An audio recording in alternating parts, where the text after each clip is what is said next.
प्रिय विद्यार्थियों, आज हम दुर्श्वनी नाटक के कुछ अवतरणों की व्याख्या करते हैं। तो आज का पहला अवतरण है, तुम सुंदर हो।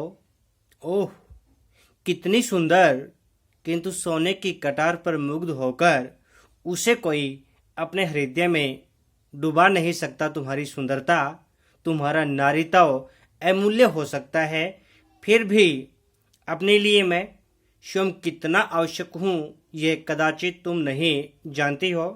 हम इस अवतरण की व्याख्या करते हैं।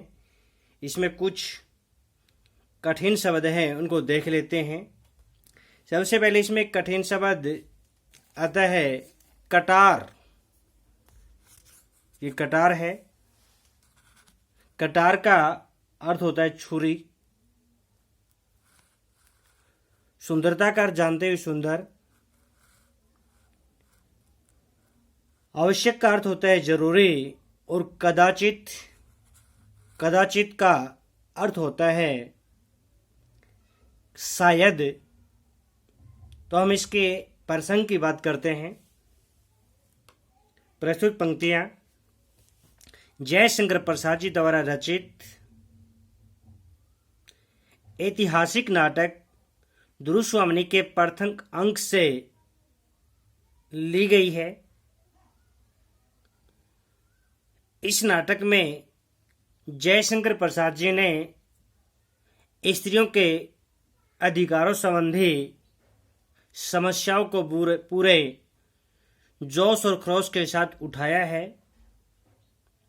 जब शकराज के संधि प्रस्ताव पर जब रामगुप्त अपनी पत्नी दुर्श्वामिनी को शकराज के शिविर में भेजने की व्यवस्था करता है, तब दुर्श्वामिनी उससे पूछती है कि वह क्या अपनी पुत्री को शत्रु को उपहार में दे देगा।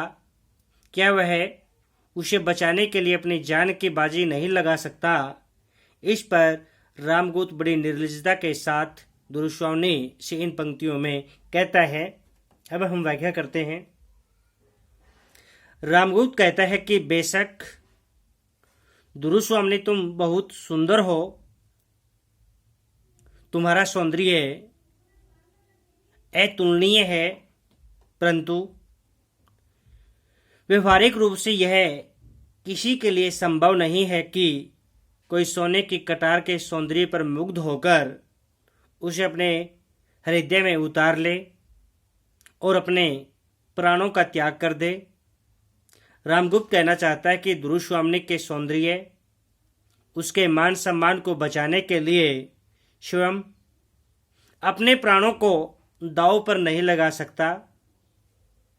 वह पुनः दुर्श्वामिनी से कहता है कि उसका सौंदर्य व उसका स्त्रीत्व अमूल्य है, परंतु वह स्वयं अपने लिए कितना जरूरी है यह वही जानता है।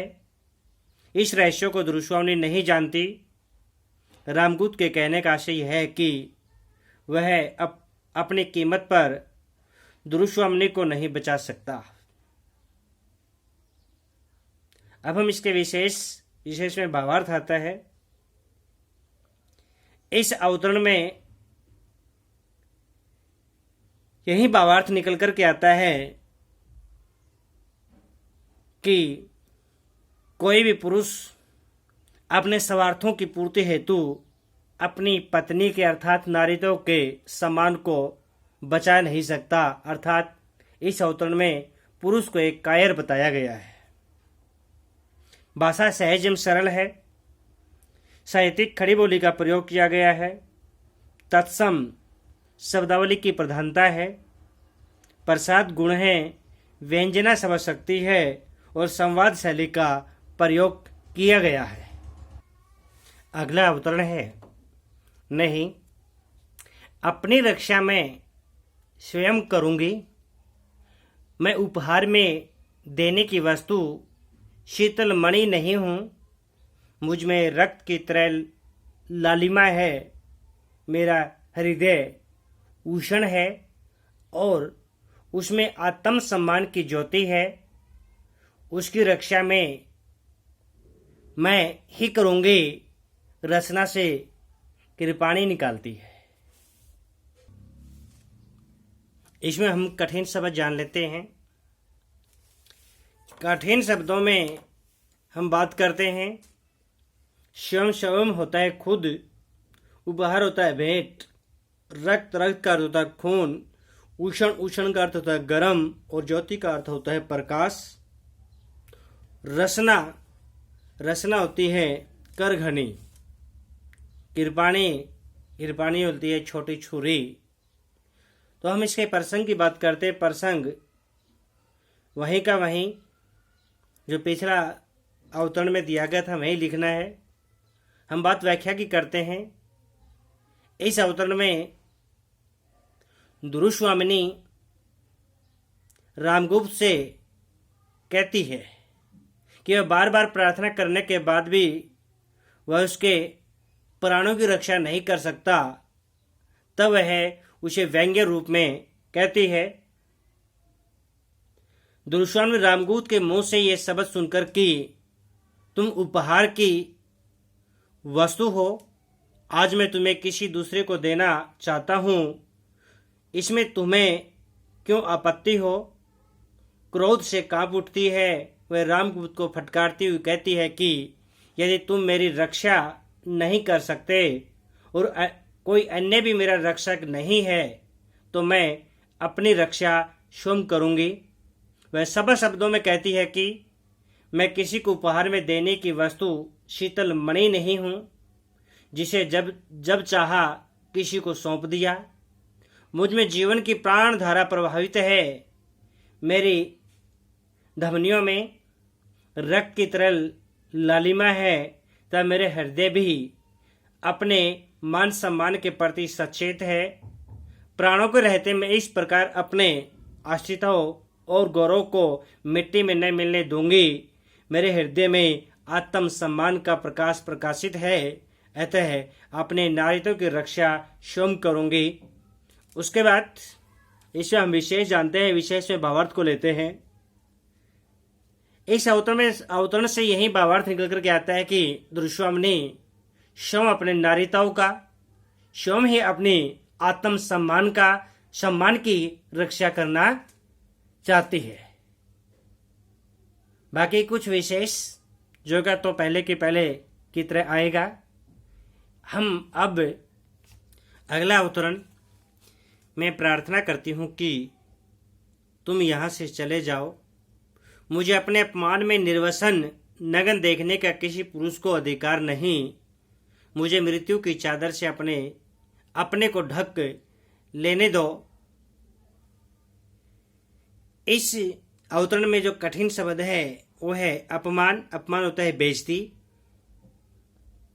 निर्वसन वस्त्र रहित। मृत्यु की चादर मौत की चादर। प्रसंग वही आएगा, परंतु प्रसंग में हमने एक दो पंक्तियां लिखनी है, क्योंकि जब दुरुस्वामिनी की रक्षा रामगुप्त नहीं कर पाता और बार बार उसे उपहार में देने की बात कहता है, तो दुरुस्वामिनी क्रोध में आकर के अपनी रचना से कटार निकालती है और वह मरने के लिए तैयार हो जाती है। रामगुप्त जोर जोर से चिल्लाने लगता है कि हत्या हत्या, आओ बचाओ बचाओ। तब वहां पर चंद्रगुप्त प्रवेश करता है और चंद्रगुप्त दुरुस्वामिनी से मरने का कारण पूछता है। तब दुरुस्वामिनी कहती है, चंद्रगुप्त से प्रार्थना करती है कि वह चला जाए, उसे आत्महत्या करने से न रोकें, क्योंकि वह नहीं चाहते कि अपमान की इस स्थिति में जीवित देखकर कोई उसका उपहास करे। जिस प्रकार नंगी नारी किसी पुरुष द्वारा अपना देखा जाना नहीं सह सकती, उसी प्रकार अपमान की इस घोर नग्न अवस्था में किसी का उपस्थित होना उसे असहनीय है। अतः वह निवेदन करती है कि वह उसे मृत्यु रूपी चादर द्वारा अपने अपमान के कलंक को छिपा लेने दो, अर्थात मुझे मरने दो। इस अवतरण का भावार्थ यही निकलता है कि आत्महत्या करना पाप तथा कायरता समझा जाता है, परंतु स्त्री अपनी इज्जत, अपने स्वाभिमान को जीवित रखने के लिए मरने के लिए भी तैयार हो जाती है। बाकी का जो विशेष में वही लिखते हैं जो पहले लिखा जाता है। अगले अवतरण में हम, जब तुम आ गए हो तो थोड़ा ठहरूंगी, यह तीखी छुरी इस अतृप्त हृदय में, विकास उन्मुख कुसुम में विषैले कीट के डंक की तरह चुबा दूं या नहीं, इस पर विचार करूंगी। यदि नहीं तो मेरी दुर्दशा का पुरस्कार क्या कुछ और है? हाँ, जीवन के लिए कृतज्ञ, उपकृत और आभारी होकर किसी के अभिमानपूर्ण आत्म विज्ञापन का भार ढोती रहूं, यही क्या विधाता का निष्ठुर विधान है? छुटकारा नहीं। जीवन नियति के कठोर आदेश पर चलेगा ही तो क्या यह मेरा जीवन भी अपना नहीं है? इसमें हम कठिन शब्दों को जानते हैं, जिस प्रकार इसमें आता है तीखी। तीखी होती है नुकीला या तेजधार। अतृप्त अर्थात जिस की इच्छाएं पूरी नहीं हुई हो। विकास उन्मुख, विकास की ओर बढ़ते हुए। विषैले, जहरीले। दुर्दशा, बुरी दशा। उपकृत, जिस पर किसी प्रकार का उपकार किया हो। अभिमानपूर्ण, गौरवपूर्ण। आत्मविज्ञापन, स्वयं के लिए किया जाने वाला विज्ञापन। विधाता, ईश्वर, निष्ठुर, दया रहित, विधान, नियम। इन पंक्तियों से हम यही जानते हैं कि जब दुर्योधन आत्महत्या करना चाहती है और रामगुप्त जोर जोर से पुकारता है, हत्या हत्या, दौड़ो दौड़ो, उसके चिल्लाने से वहां पर चंद्रगुप्त प्रवेश करता है और दुर्योधन से उसके आत्महत्या करने का कारण पूछता है। और पूछते हुए दुर्योधन उससे कहती है कि अच्छा, अब जबकि तुम आ गए हो तो मैं कुछ देर ठहरूंगी और देखूंगी कि तुम मेरे लिए क्या करते हो। मेरा हृदय अतृप्त है, मैं इसमें तेज छुरी चुभाकर जीवन का अंत कर दूं या नहीं, इस बात पर विचार करूंगी। जिस प्रकार विकसित होते पुष्प को विषैला कीड़ा अपने डंक से नष्ट कर देता है, उसी प्रकार अपने विकसित होते प्रेम का अंत में सीने में नुकीली छुरी मारकर नहीं करना चाहती। पर मेरी जो बुरी दशा हो रही है उसका पुरस्कार मृत्यु के सिवा और क्या हो सकता है? चंद्रगुप्त की ओर इशारा कर वह कहती है कि क्या मेरे भाग्य में अब यही बंधा है कि मैं जीवित रहकर जीवन के लिए किसी के आभारों को ढोती रहूं? कोई मुझे अभिमान पूर्वक यह जताता रहे कि मैंने तुम्हें आत्महत्या से बचाया। क्या मेरे लिए इस अभिमानपूर्ण शोम के विज्ञापन से कोई छुटकारा नहीं मिलेगा? मैं मर भी नहीं सकती और आसमान का अपमान का जीवन भी नहीं सह सकती। क्या मेरे भाग्य के लिए ईश्वर ने यही दया रहित विधान सुनिश्चित किया है? इन पंक्तियों का भावार्थ निकलता है कि दुर्योधन के हृदय में एक द्वंद्व चला हुआ है और वह इस अपमान से मरना भी चाहती है, परंतु चंद्रगुप्त के प्रति उसका प्रेम उसे मरने से रोकता भी है। बाकी भाषा सहजम सरल है, साहित्यिक खड़ी बोली का प्रयोग किया गया है, तत्सम शब्दावली है, प्रसाद गुण है, व्यंजना शब्द शक्ति है और संवाद शैली का सफल पूर्वक प्रयोग किया हुआ है। अगला अवतरण, देवी जीवन विश्व की संपत्ति है। प्रमाद से, क्षणिक आवेश में या दुख की कठिनाई से उसे नष्ट करना तो ठीक नहीं। गुप्त कुल लक्ष्मी आज यह छिन्न मस्ता का अवतार किस लिए धारण करना चाहती है, सुनो भी। इस अवतरण में कठिन शब्द विश्व संसार, प्रमाद असावधानी, भ्रम, आदेश, आदेश नहीं आवेश, आवेश का अर्थ जोश, छिन्न मस्ता अर्थात देवी विशेष।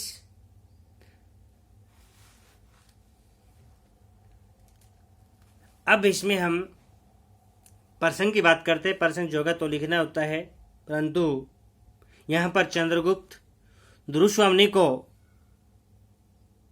आत्महत्या करने से रोकते हुए उसे कुछ सुझाव देता है, उसे सीख देता है। तब कहता है कि मनुष्य का जीवन निश्चित ही उसकी निजी संपत्ति मात्र नहीं है।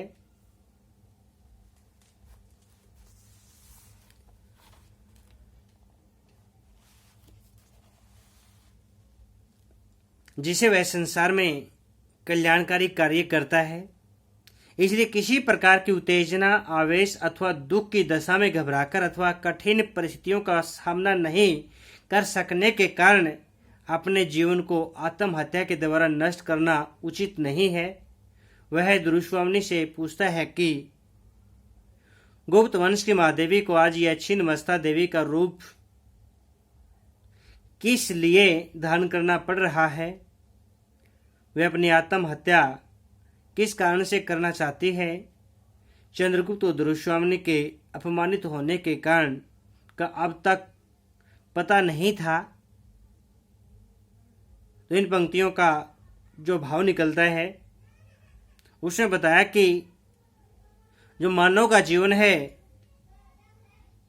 यह संसार की अमूल्य धरोहर है। अगला अवतरण आता है, यह नहीं हो सकता। महादेवी, जिस मर्यादा के लिए, जिस महत्व को स्थिर रखने के लिए मैंने राजदंड ग्रहण न करके अपना मिला हुआ अधिकार छोड़ दिया, उसका यह अपमान मेरे जीवित रहते आर्य समुद्रगुप्त के स्वर्गीय गौरव को इस तरह पदलित न होना पड़ेगा। ठहरकर और भी एक बात है। इन पंक्तियों के में कुछ कठिन शब्द है, उनको जान लेते हैं। सबसे पहले इसमें आता है स्थिर होता है कायम, राजदंड शासन, अधिकार हक, गौरव गौरव, पद दलित, पांव द्वारा कुचला जाना, ये से कठिन शब्द आते हैं। और प्रसंग वही लिखना है। और प्रसंग में केवल एक बात, जब दुरुस्वामिनी चंद्रगुप्त को बताती कि राजा की आज्ञा है कि वह सकराज को समर्पित हो जाए, यह संकट बिना उसका उपहार दिए नहीं टल सकता। जब चंद्रगुप्त आवेश और क्रोध से भर जाता है और कहता है, चंद्रगुप्त आवेश से कहता है कि ऐसा नहीं हो सकता, उसके जीवित रहते यह अपमान और लज्जा से भरी कार्रवाई नहीं हो सकती। गुप्त कुल के जिस मर्यादा प्रतिष्ठा के लिए उसने पिता से मिला राज अधिकार छोड़ दिया, अर्थात भाई के साथ आपस की कलह के कारण गुप्त कुल के गौरव की हानि होने की आशंका से उसने अपना अधिकार त्याग दिया, उस कुल गौरव और मर्यादा का यह अपमान वह कभी नहीं सह सकता। स्वर्गीय पिता की यश कीर्ति को वह इस प्रकार किसी के पांव द्वारा नहीं कुचला जाने देगा। वह गुप्त कुल की लक्ष्मी का ऐसा अपमान नहीं होने देगा। इन पंक्तियों का भावार्थ यही निकलता है कि चंद्रगुप्त एक शक्तिशाली पुरुष है और वह अपने राज्य के गौरव, अपने गुप्त कुल की लक्ष्मी दुरुस्वामिनी को अपमानित होने से बचाने की प्रतिज्ञा लेता है। अगला अवतरण, क्यों, यही तो विनय की प्रकाष्ठा है। ऐसा विनय प्रवंचकों का आवरण है जिसमें वह शील न हो और शील परस्पर सम्मान की घोषणा करता है। कापुरुष आर्य समुद्रगुप्त का सम्मान। इन पंक्तियों में कठिन शब्द कि विनय का अर्थ होता है विनम्रता। प्रकाष्ठा अब किसी भी सीमा का उच्चतम शिखर। प्रवंचक, धोखेबाज। तो इस अवतरण की हम व्याख्या करते हैं। तो व्याख्या में चंद्रगुप्त शिखर स्वामी को उत्तर देते हुए उस पर व्यंग करता है कि इसलिए उसने दुरुस्वामिनी को सकराज को उपहार में देने की व्यवस्था की थी। वह इसे उसके विनय की चरम सीमा कहता है, क्योंकि वह शत्रु के सम्मुख नतमस्तक होकर उसे महादेवी तथा सामंत पत्नियों का उपहार दे रहा था। चंद्रगुप्त का मानना है कि ऐसी विनय तो कायर, दुर्तों, छल कपटियों का अपनी दुर्बलता छिपाने का माध्यम है। इसमें चारित्रिक दृढ़ता का भाव रहता है। जहाँ तक शीलवान का प्रश्न है, वह सदा आत्म सम्मान की रक्षा के लिए तत्पर रहता है। उनकी तरह कायरता का व्यवहार नहीं करता, वे तो कायर है। इसमें भावार्थ, चंद्रगुप्त ने रामगुप्त और शिखर स्वामी की कायरता एवं धोखेबाजी को उजागर किया है, जो अपने आत्म सम्मान की रक्षा भी नहीं कर सकते। भाषा सहज एवं सरल है, तत्सम शब्दावली है, साहित्यिक खड़ी बोली है, प्रसाद गुण है, व्यंजना शब्द शक्ति है, संवाद शैली है। आगे के अवतरण